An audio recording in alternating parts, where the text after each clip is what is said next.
Buenos días, iglesia. Feliz sábado. Gracias, muchas gracias, Ronald. Damos gracias al Señor porque nos da el privilegio hoy de estar juntos. Estamos un poquitito estrechos, pero el clima ayuda, ¿verdad? Porque aquí adentro está fresco. Bueno, estamos sintiendo el efecto del aire, ¿o no? Bueno, damos gracias al Señor porque nos permitió llegar al final de esta semana con resultado maravilloso, una experiencia muy bonita. Yo estoy muy feliz porque este fin de semana pudo venir mi esposa, que me acompañó anoche en el culto y está aquí conmigo. Y me alegra mucho ver también una gran cantidad de amigos que nos acompañan esta mañana. ¿Cuántos son amigos de la iglesia que fueron invitados y respondieron a la invitación? Levanten su mano. Los amigos. Amigos, muy bien, allí. Bienvenidos, bienvenidos, bienvenidos, bienvenidos.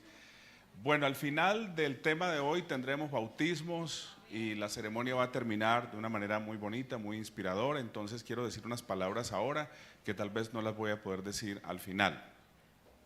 Y esas palabras son pues simplemente gracias a Dios que me dio la oportunidad de volver a Cali después de muchos años.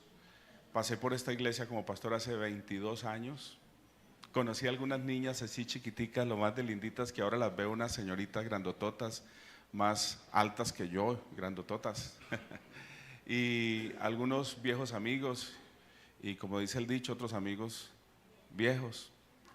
Pero muy contento de ver el rostro de ustedes, hermanos, recordar experiencias, anécdotas de ese tiempo en el que estuvimos aquí como pastor. Fueron 2 años cortos, quisiéramos que hubiera sido más, pero fueron 2 cortos años, pero 2 inolvidables años nuestra experiencia aquí en Sion. Lo dije una de estas noches y lo repito hoy.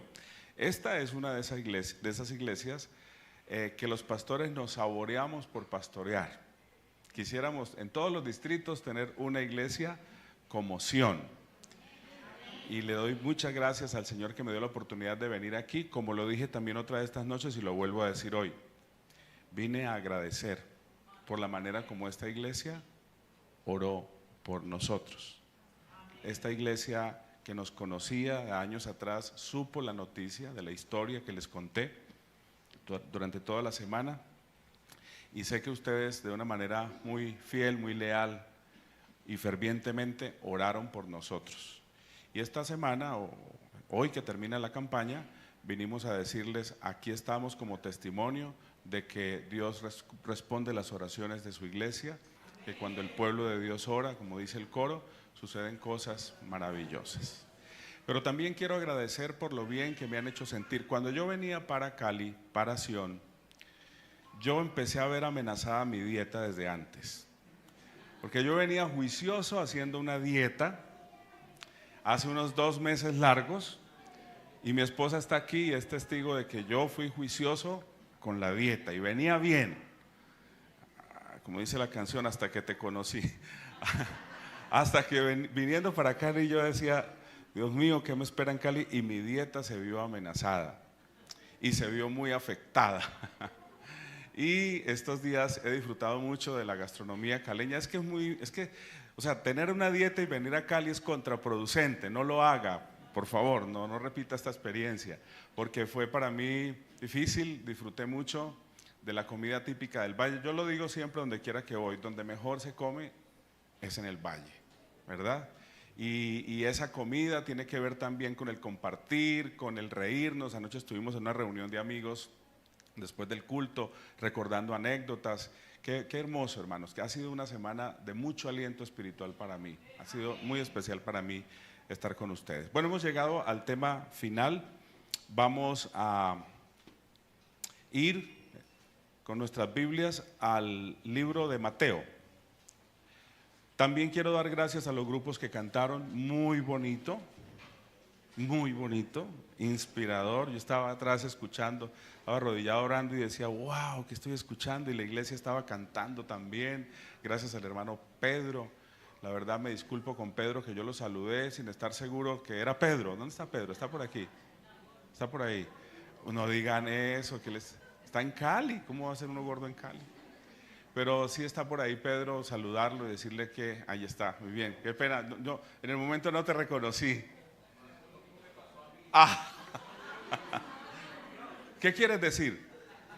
¿Qué estás queriendo decir con eso? Es que son 8 días en Cali, Pedro. Es que ya en 8 días en Cali uno ve las evidencias. Así que me alegra mucho ver a mi amigo Pedro, que no lo reconocí en el momento, pero sé que es un gran misionero, un hombre que canta y glorifica a Dios donde quiera que va. El Señor lo ha llevado a Europa, ¿verdad? Por allá hemos coincidido en ciertos lugares por allá para predicar. Muy bien. Ahora sí, Mateo capítulo 16. Oremos. Querido Padre que estás en los cielos, no tenemos que pedir tu presencia en esta mañana. Tu presencia ya está aquí con nosotros. Te invocamos con las alabanzas, te invocamos con las oraciones, y ahora que vamos a estudiar tu palabra, rogamos, anhelamos y disponemos el corazón para que el Espíritu Santo se mueva entre nosotros mientras nos movemos entre las páginas de las Sagradas Escrituras, y hagas de este mensaje una experiencia transformadora con Cristo. Lo pido en el nombre de Jesús. Amén. Amén. Bien, vamos a hablar un poquitito de un tema filosófico que no es tan complicado de entender, aunque la frase que voy a usar para introducir el tema sí puede que lo sea. No sé si han oído hablar del dilema ontológico. Dilema ontológico, ¿qué es eso? ¿Qué es un dilema? Primero empecemos por ahí. ¿Qué significa la palabra dilema? Algo que debe resolverse, algo que requiere reflexión, investigación, ¿verdad? Escudriñamiento, profundización, algo que nos llama la atención, porque los dilemas son llamativos, ¿verdad? Hay muchas mentes humanas que son fascinadas por los dilemas. ¿Y qué es la ontología? La ontología es una rama de la filosofía que busca encontrar la identidad de las cosas, el sentido intrínseco de lo que algo es. Así que cuando los filósofos, aún antes de Cristo, comenzaron a hablar del dilema ontológico, estaban hablando no de algo que se les ocurrió a partir de ahí decir, sino que desde mucho antes, desde el jardín del Edén, los hombres, sobre todo después del pecado, tuvieron un dilema ontológico que tenía que ver directamente con Dios, con su fe, con sus creencias, pero particularmente con la palabra o con el ser que representa la palabra Dios. Así que ese dilema ontológico tiene que ver con que el hombre quiere estar seguro de que la adoración a ese Dios es una adoración real, porque es a un Dios real. Y nos pasamos toda la experiencia de ser cristianos leyendo la Biblia, cantando el himnario, los himnos, o estudiando el folleto de escuela sabática, mientras resolvemos el dilema ontológico de Cristo, de Dios, de Padre, Hijo y Espíritu Santo. Y en la medida en que avanzamos en resolver el dilema, llegamos a una experiencia increíble del conocimiento real de Dios. Porque como en la historia del joven rico, ¿la recuerdan? Un joven observador de la ley, aparentemente irreprensible o irreprochable, cuando Jesús tiene que hablar de su realidad espiritual, le dice: una cosa te falta. Y si fuese solo el número 1, nos diríamos, bueno, pero entonces no estaba tan mal, porque de muchas cosas le falta solo una. Pero ¿cuál era esa única cosa que a este joven le faltaba? ¿Saben? Yo diría que si resumimos todo lo que al joven rico le faltaba, tendríamos que decir: le faltaba conocer a Dios. ¿Conocía la doctrina? ¿Conocía la ley? Tal vez repetía la Torá de memoria. Como príncipe, como hombre destacado, era un líder para otros en el conocimiento de las Escrituras. Judío de judíos, destacado entre los judíos. Y de hecho, cuando él va a buscar a Jesús, ¿cómo se siente? Seguro, ¿verdad? Él cree que va a recibir la aprobación de Jesús. Pero le dice Jesús: una cosa te falta. Vende todo lo que tienes y dáselo a los pobres. Y a eso le podemos poner diferentes nombres, pero yo digo: no conocía suficientemente a Dios. Puedo ser un pastor de la iglesia, puedo tener una maestría, un doctorado, puedo tener una experiencia, puedo tener un cargo a nivel de asociación y no conocer a Dios. Podemos estar sentados aquí en la iglesia ocupando un puesto hace 25, 30 años, 40 años y el dilema ontológico de Dios no se ha resuelto para nosotros. Y yo creo que ahí encontramos uno de los grandes problemas, retos o desafíos a resolver en la experiencia del cristiano. Jesús quiso ayudarle a los discípulos a resolver el dilema. Así que en el capítulo 16, el versículo 13 en adelante, Jesús plantea una conversación muy profunda con sus discípulos. Una conversación con ribetes filosóficos, con un trasfondo filosófico. De hecho, ¿qué me llama la atención de este relato que vamos a leer a continuación? Que Jesús, como buen maestro que fue, de hecho, mayormente fue reconocido por maestro, luego fue reconocido como Salvador, pero mucha de la gente que lo buscaba en masa, lo buscaba por sus enseñanzas, lo buscaba porque sentían que era una predicación fresca, diferente. Básicamente la enseñanza y los milagros atraían a las personas a Cristo. Obviamente Dios quiere que lo sigamos por algo mucho más que eso. Y aquí vemos a Jesús con sus discípulos en una reunión íntima. Todo indica que esta era una reunión muy particular entre Jesús y los discípulos. Y dice, después del versículo 13, que dice dónde estaban en ese momento, dice que Jesús le preguntó a sus discípulos.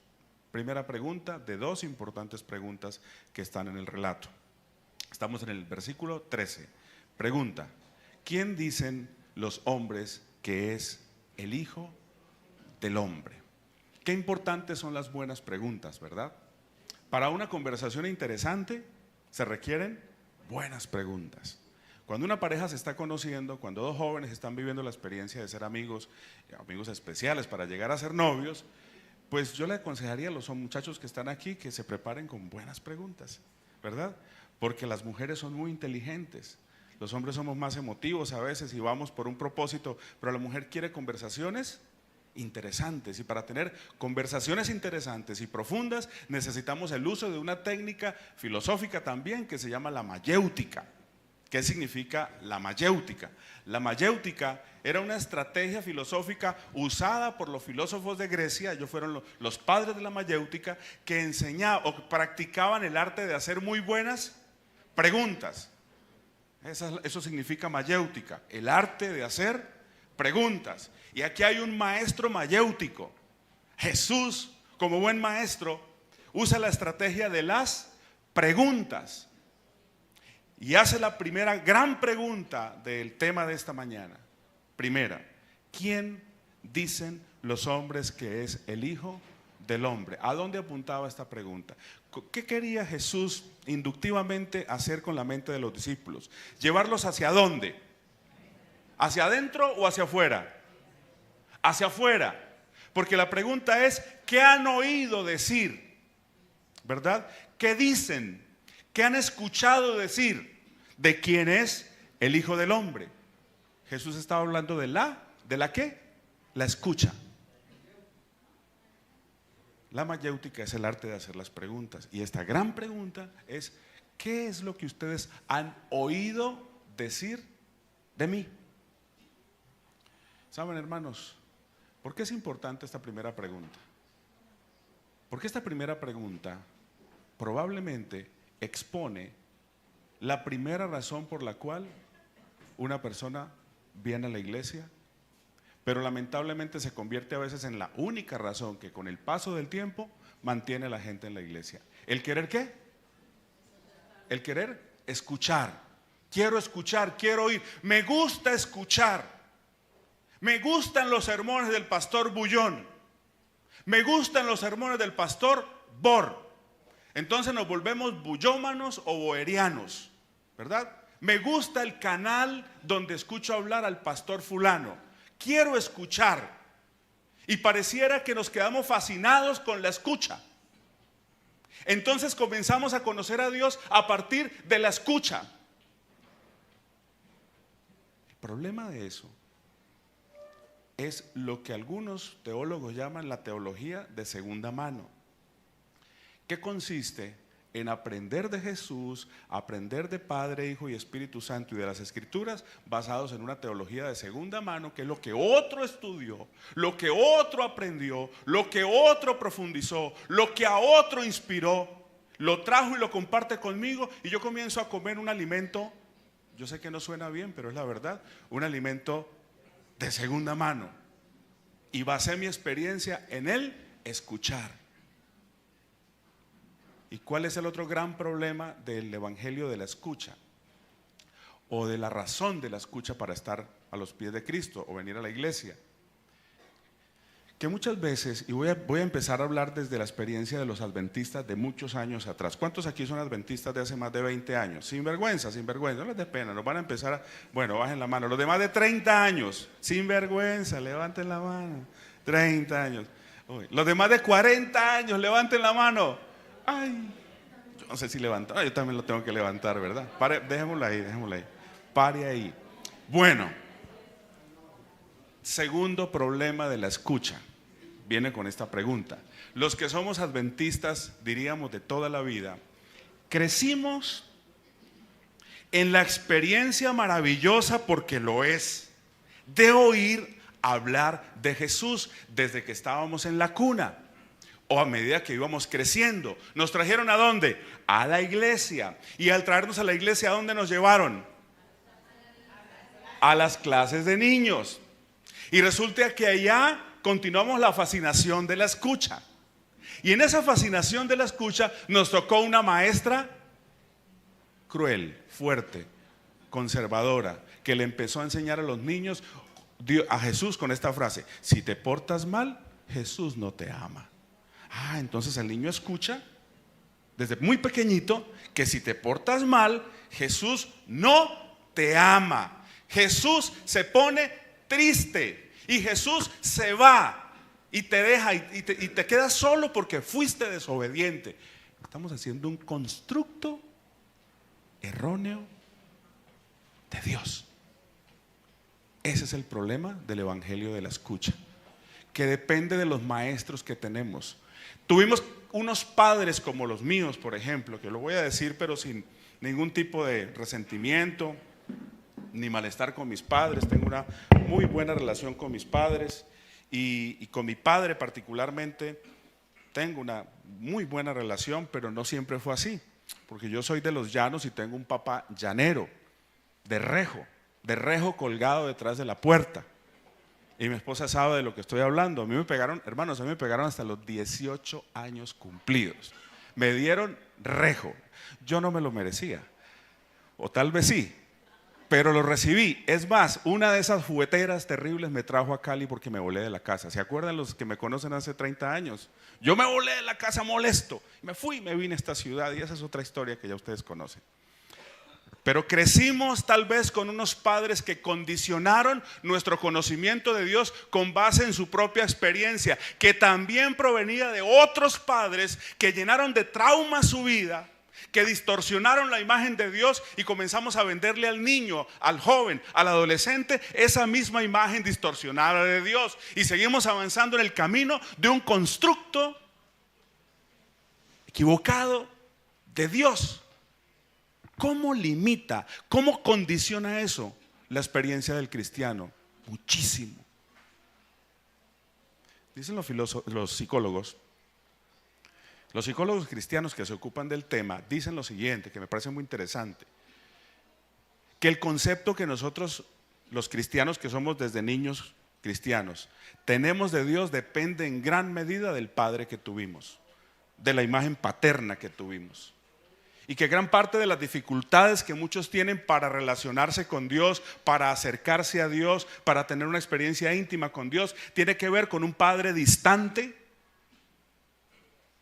con un padre dictatorial, con un padre maltratador, con un padre agresivo, que cuando llegaba a la casa los niños buscaban cómo esconderse y no estar en la presencia del papá. Yo tuve un padre fuerte. Yo tuve un padre recio, y yo puedo dar fe de que lo que dicen los psicólogos es verdad.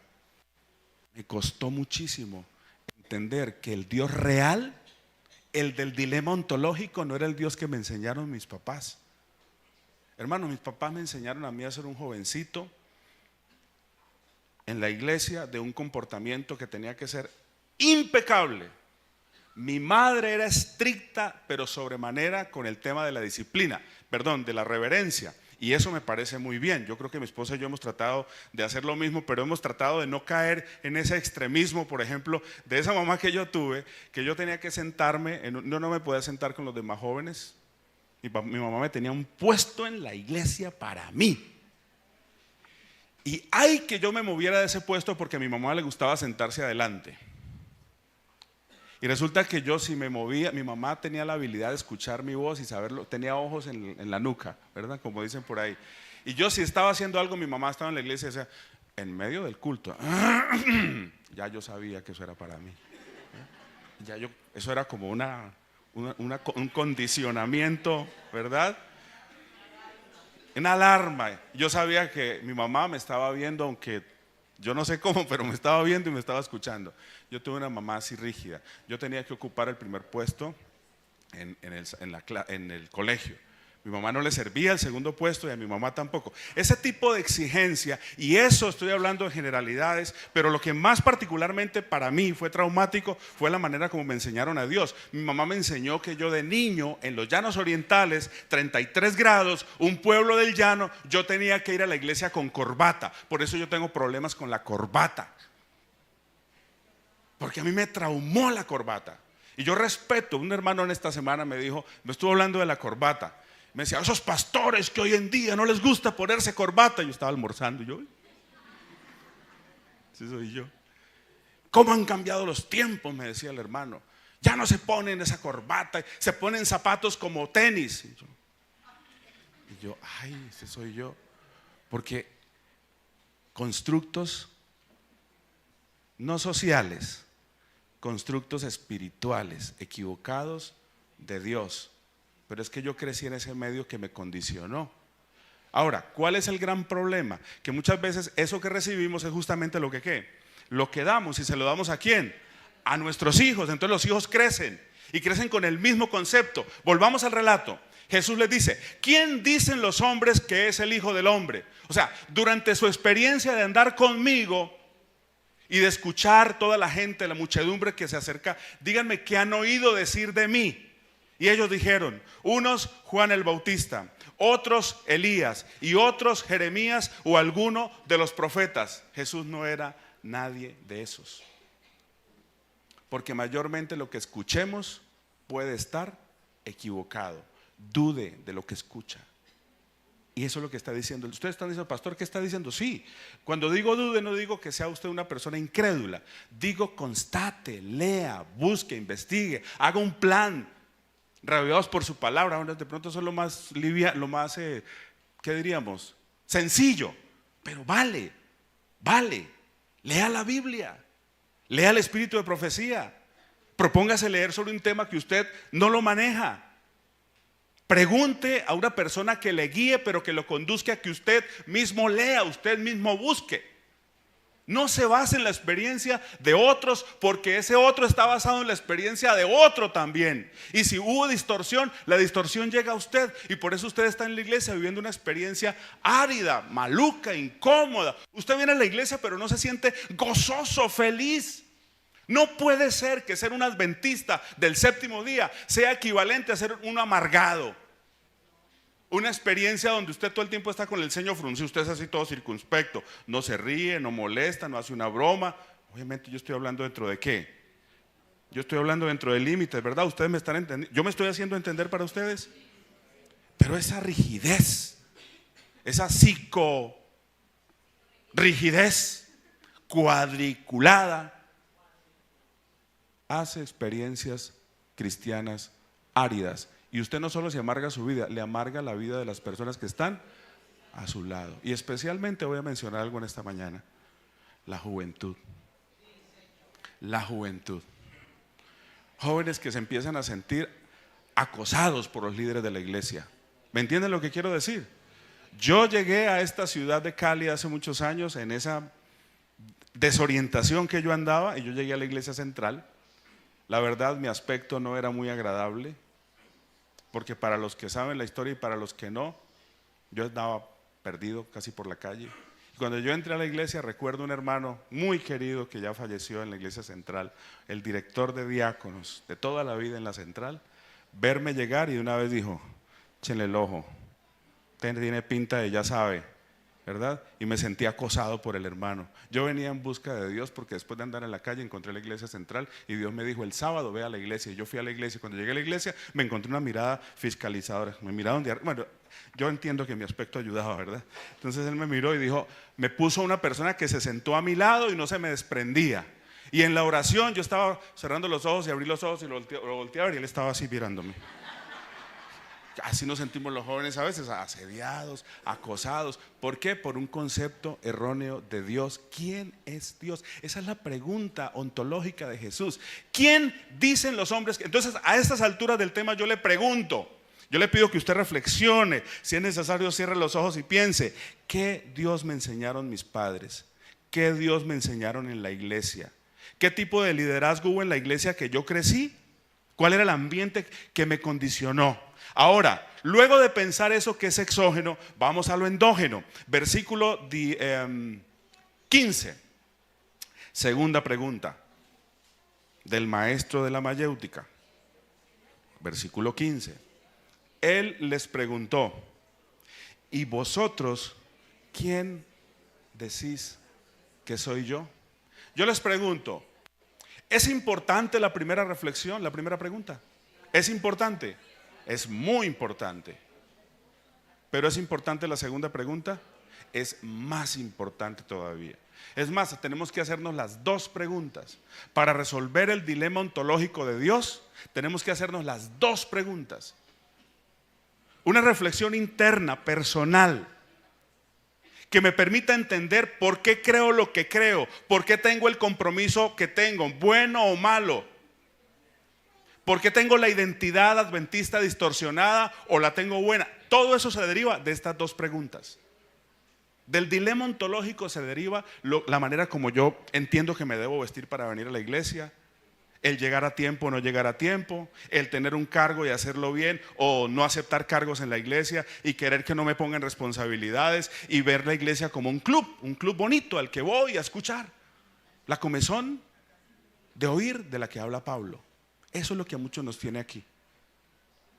Es otro tema que me gustaría en otra ocasión hablarles de el gran problema de la comezón de oír de YouTube y cómo eso está distorsionando y contaminando la mente de los cristianos, que todo lo quieren oír.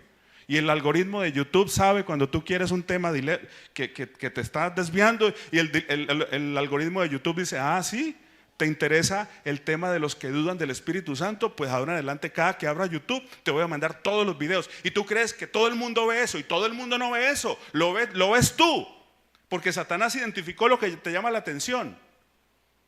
Todo eso se deriva de la comezón de ¿qué? De oír. Y en esta segunda pregunta Jesús dice, ya no escuchen, no quiero que me hablen nada más de lo que ustedes han oído.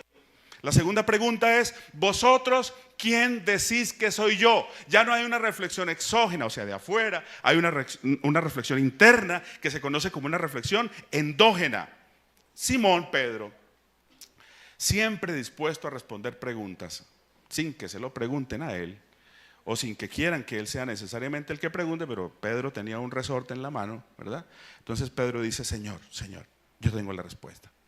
¿Cuál fue la pregunta? ¿Vosotros quién decís que soy yo? Y Pedro levanta la mano y dice, Señor, tú eres el Cristo, el Hijo del Dios viviente. Si eso se pudiera poner en una escena de una película, habría que ponerle música, ¿verdad? De efecto, porque eso sonó maravilloso, eso sonó lindo. Hermanos, ustedes han oído hablar de la retórica. ¿Saben qué es la retórica? La retórica es el arte de, lo voy a decir muy sencillo para ir al grano, de hablar por hablar. De hablar sin ponerle sentido a lo que decimos. Simplemente responder retóricamente una pregunta. Una pregunta retórica en esta mañana, por ejemplo, sería, ¿tienen calor? ¿O tienen frío? Sí, no. Otra pregunta que ya no es retórica es, ¿por qué razón estando en una ciudad de este clima aquí adentro no hace tanto calor? Entonces hablaríamos del aire acondicionado. O sea, la retórica es superficial. La retórica suele ser impulsiva. Respondemos por responder. Entonces Pedro responde por responder, porque aunque la respuesta es muy bonita, de hecho Jesús revela por qué Pedro respondió así. ¿Qué tal si lo leemos en el versículo 17? Entonces Jesús dijo: bienaventurado eres Simón, hijo de Jonás, porque no te lo reveló carne ni sangre, sino mi Padre que está en los cielos. Ese es un encomio, ¿verdad que sí? O sea, es una felicitación. Pero fue que Jesús le dice: pero es que esto te lo reveló tu Padre. Las cosas reveladas son importantes, las cosas reveladas son necesarias. No estaríamos aquí sin revelación. No seríamos el pueblo que somos sin revelación. Pero aún así la revelación no resuelve el dilema ontológico. ¿Me estoy haciendo entender? ¿Por qué? Porque a continuación, versículo 21, miren lo que pasó. Miren lo que pasó en el versículo 21. En el mismo momento, aquí no hay una transición de días ni de semanas, sino que en medio de la misma conversación, dice el versículo 21, desde entonces Jesús comenzó a declarar a sus discípulos que le era necesario ir a Jerusalén y padecer mucho a manos de los ancianos, de los principales sacerdotes y de los escribas, y ser muerto y resucitar al tercer día. Esa también es una revelación, como la que Pedro acaba de tener. Tú eres el Cristo, el Hijo del Dios viviente. Y Jesús les revela algo muy importante que acabamos de leer. Miren cómo Pedro reacciona. Versículo 22. Entonces Pedro, tomándolo aparte, comenzó a reconvenirlo diciendo: Señor, ten compasión de ti mismo. En ninguna manera esto te acontezca. ¿Quién es este Pedro? ¿El mismo de 5 versículos atrás? No, sí es el mismo. Sí es el mismo. Lo que pasa es que este es el verdadero Pedro. El otro Pedro es el retórico, el que dijo: tú eres el Cristo, el Hijo del Dios viviente. Pero cuando Jesús le dice: va a pasar conmigo esto y esto, él toma aparte a Jesús. ¿Qué significa tomar aparte? Como si yo estoy hablando aquí y Robinson, el anciano, o el hermano Jersey dicen: el pastor está metiendo las de caminar, venga, vamos a intervenir. Viene mi pastor, venga un momentico, y me para el sermón y me llevan aparte para decirme, a reconvenirme. Eso hizo Pedro, interrumpió a Jesús para decirle: ¿cómo se te ocurre? Dice que lo reconvino. La palabra reconvino tiene que ver como con qué, como que le metió un regaño, ¿verdad? Como que le llamó la atención y le dijo, y miren lo que Pedro dice: Señor, ten compasión de ti mismo. De ninguna manera esto te acontezca. ¿Qué estaba diciendo Pedro? No nos salves, no mueras por nosotros, no resucites al tercer día. ¿Ven ustedes que la primera respuesta de Pedro fue retórica? Pero ¿cómo cambia la experiencia de Pedro? ¿Cómo cambia la experiencia de Pedro? Capítulo 26. Bueno, antes de eso, Lucas capítulo 22, versículo 31. Búsquenlo ahí, no lo vamos a leer. Es decir, lo pueden buscar, pero yo voy a tratar de recordarlo como dice textualmente. Lucas 22, 31 dice: Jesús le dice a Pedro: Pedro, he orado por ti, para que tu fe no falte. ¿Qué dice allí? Simón, Simón, Satanás os ha pedido para zarandearos como a trigo. Siguiente versículo. Pero yo he rogado por ti que tu fe no falte, y tú, una vez vuelto, confirma a tus hermanos. Jesús le dijo: mira, Pedro, y esto está en el contexto de una conversación muy similar. Eso fue al final de la Santa Cena, o de la Cena del Señor. Jesús le dice a Pedro: no estás preparado, no sabes lo que estás hablando. La impulsividad de Pedro lo llevaba a decir cosas, ¿verdad? De hecho, en ese mismo relato, creo que de Lucas capítulo 22, de Marcos capítulo 16, de Juan capítulo 16, de Mateo capítulo 26, uno encuentra a Pedro diciendo: Señor, si tengo que morir contigo, voy a morir. Si tengo que subir a la cruz, subiré a la cruz contigo. Retórica. Muchas cosas se dicen por retórica. Amén es por retórica. Amén no se sabe ni por qué dicen amén. A mí me sorprende. Hermanos, la iglesia está llena de mundanalidad y por alguien dice amén. ¿Escuchó lo que dije?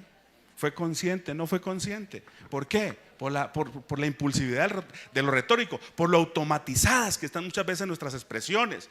Oramos, por ejemplo, usted se sienta a la comida, va a cenar, va a almorzar, lo que sea, y usted antes de comer dice: ¿ya oré? ¿Cómo así que sí, ya oré?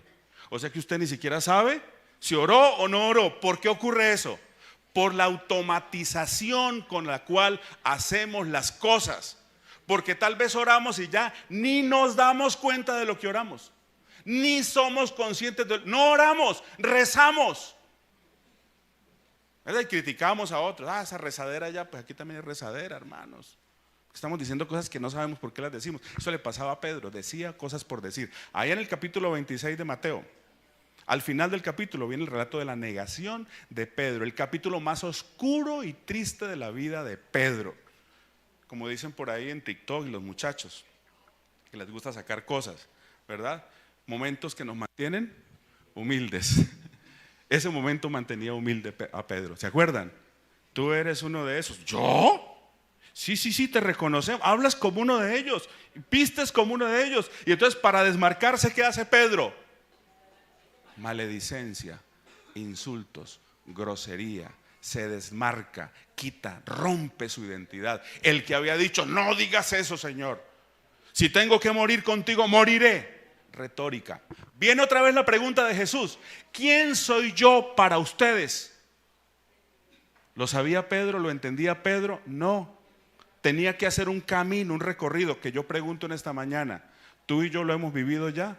Permítame concluir la historia de esta semana diciendo: yo creía que conocía a Dios, pero ir a la cárcel, como dijo Job, de oídas te conocía, pero ahora mis ojos te ven.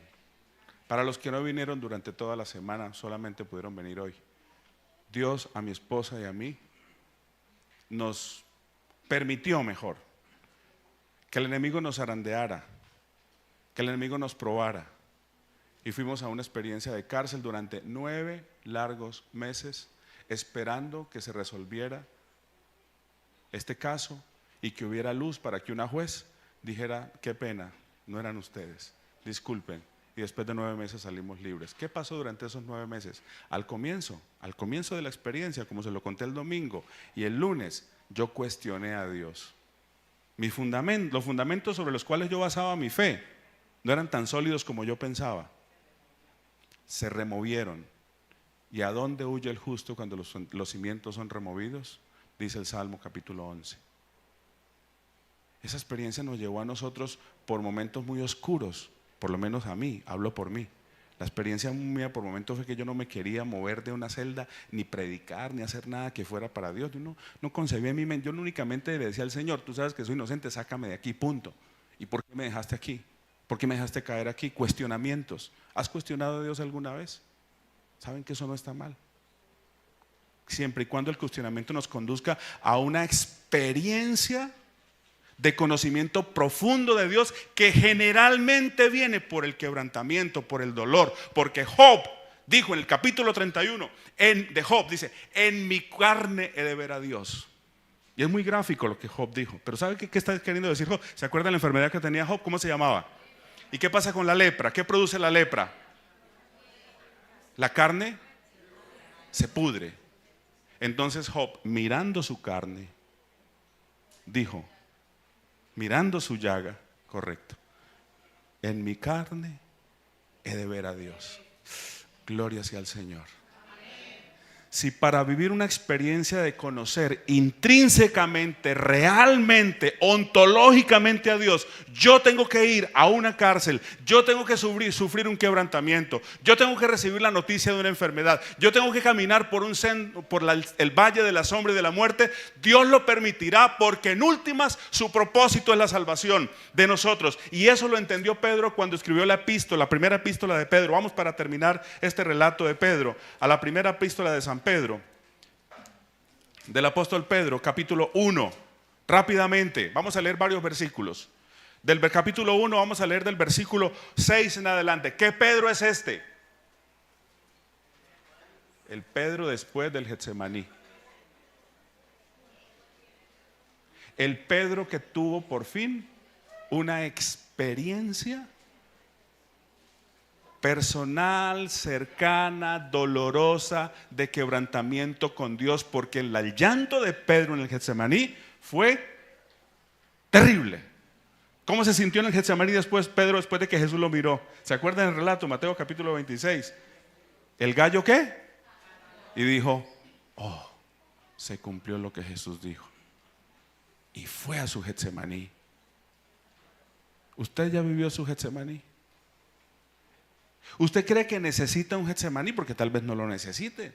Recuerden lo que les conté a un profesor esta semana que me decía: oiga, Hans, a usted le pasa de todo, a mí no me pasa nada. Mi vida es como que yo no tengo testimonios que contar. Bueno, yo no sé, cada experiencia es que distinta.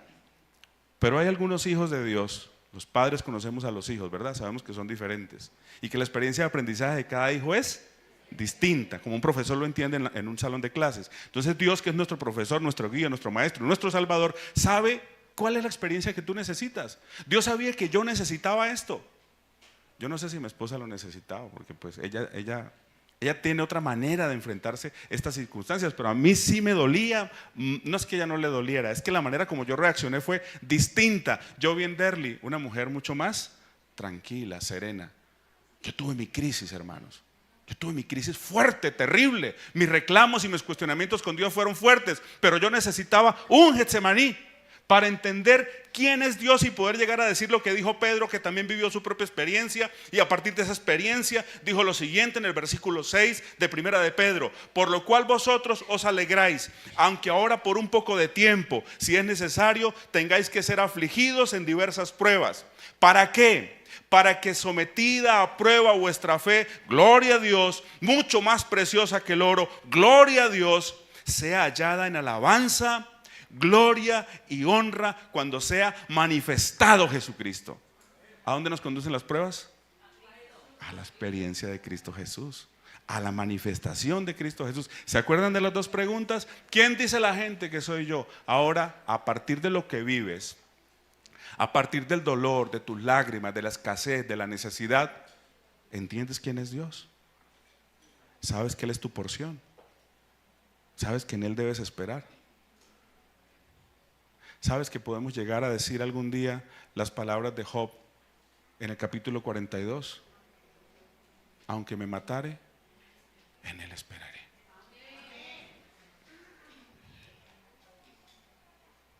Versículo 8. Estamos todavía en Primera de Pedro 1, versículo 8. Vosotros que lo amáis sin haberlo visto, creyendo en Él, aunque ahora no lo veáis, os alegráis con gozo inefable y glorioso, obteniendo el fin de vuestra fe, que es... ¿Cuál es? ¿Qué estamos buscando aquí, hermanos? ¿Qué anhelamos?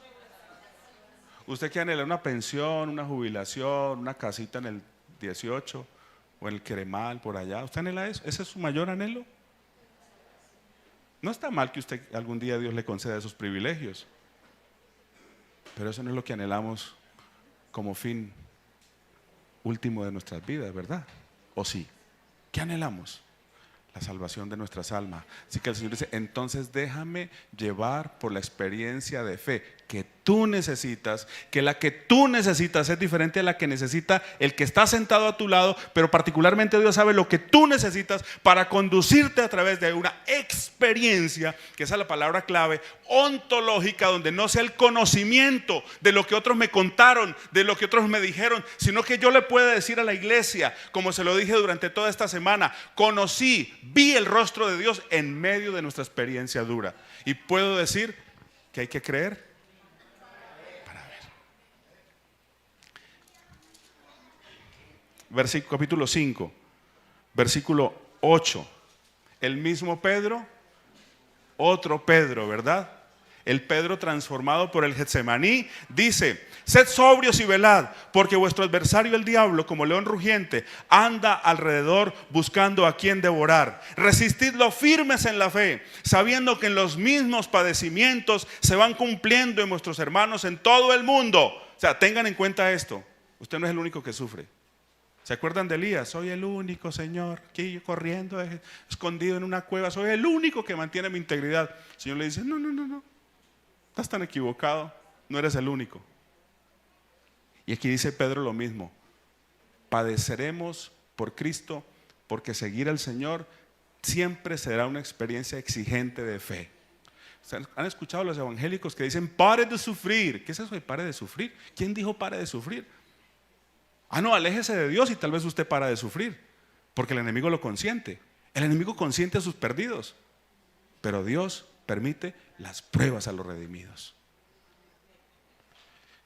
Vamos a ir a Job para terminar, que es el título del mensaje de esta mañana, y con esto prometo terminar. Capítulo 42. Luego de todo lo que Job vivió, ¿se acuerdan? Luego de todo el sufrimiento, el dolor, la escasez, el abandono, la tragedia que fue su vida y su experiencia, luego de que cuestionó Job a Dios como quiso, porque Job le hizo unas preguntas a Dios fuertes, ¿verdad? Por eso le decía que a mí no me parece que cuestionar a Dios es una experiencia necesariamente evitable. En algún momento de la vida tal vez las circunstancias nos lleven a hacer esos cuestionamientos, pero Dios le responde a Job. ¿Y Dios le responde a Job desde dónde? Desde lo alto de las estrellas, desde lo profundo del mar, desde las maravillas de la naturaleza, y le dice: Job, ¿dónde estabas tú? Respóndeme, pregúntame y yo te responderé. Y luego de todo ese diálogo increíble que tienen Job y Dios, aquí viene la respuesta de Job. Respondiendo Job, versículo 1 dijo: yo reconozco que todo lo puedes y que no hay pensamiento que te sea oculto. ¿Quién es el que falto de entendimiento oscurece el consejo? Así hablaba yo y nada entendía. Eran cosas demasiado maravillosas para mí que no comprendería. Escucha, te ruego, y hablaré, y te preguntaré y tú me enseñarás. Siguiente versículo. De oídas te conocía,